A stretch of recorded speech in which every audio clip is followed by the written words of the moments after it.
Chief David Johnston has issued a warning to politicians in Canberra, saying the force is now one of the most top-heavy militaries in the world.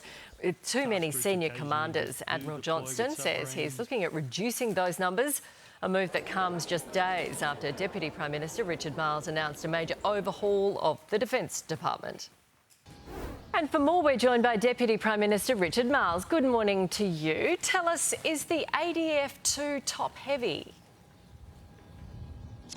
Well, we're working with the CDF around the star ranks and the numbers of them. It's something that we are always mindful about. It really is important that you have an appropriate ratio between those who are at the highest levels of command and the rest of the force. And this is important to make sure that we have that in balance, and we'll continue to work with the CDF about that. It sounds like it's not in balance, though. The Admiral Johnston, the head of the ADF, says this is one of the highest concentrations in the world for the size of the force. So we've got a lot of people at the top.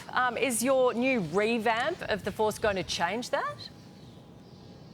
Well, it's a separate thing, but it is an important point that Admiral Johnston is making, and it's important to make sure that we are not too top-heavy, and this is something that we are going to constantly review, and we have been, to ensure that the force is in balance. The announcements that we made earlier in the week is really within the Department of Defence itself, and it's focused on putting a focus on delivery to make sure that we get the best bang for buck for what we are spending in defence. For far too long we've seen defence programs running over time and over budget, and this, in establishing the Defence Delivery Agency, is about ensuring that we do put a focus on delivery, making sure that programs are on time and on budget, and we are confident that this will make a big difference. OK, moving on, the RBA Governor has made it clear during Senate estimates that the government's housing policy is to blame for skyrocketing prices,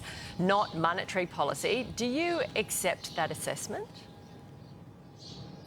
Well, look, we've been managing the budget in a prudent way, and we've been doing that since we've come to government. I mean, when we came to government, we turned two Liberal deficits into two Labor surpluses, and in our third year, we've significantly reduced the deficit that was projected. So we continue to manage spending in the best possible way, so that we can do everything we can to put a downward pressure on inflation. The trouble is, you've got a problem with the supply of housing. You are 70,000 houses behind, and now you've got the head of the RBA saying, you know, all things being equal, if there are less savings in the economy, and that includes government, you know, this could put upward pressure on interest rates. So is the government on alert for this? Well, we're managing the budget in a prudent way. Inflation is significantly less today than when we came to government. Which was COVID. And in respect of housing... That was skewed because it was COVID, of course. Yeah. Well, we have brought inflation down significantly. I mean, when we came to government, we were seeing inflation going north, interest rates going north. We've now seen 3 interest rate cuts. We've brought inflation down to about less than half of what we inherited. So that's a significant change to that. And in respect of housing specifically, we do understand there is a housing challenge in this country, which is why we are in the process of building more houses after a decade under the former coalition government where they did precious little in respect of housing.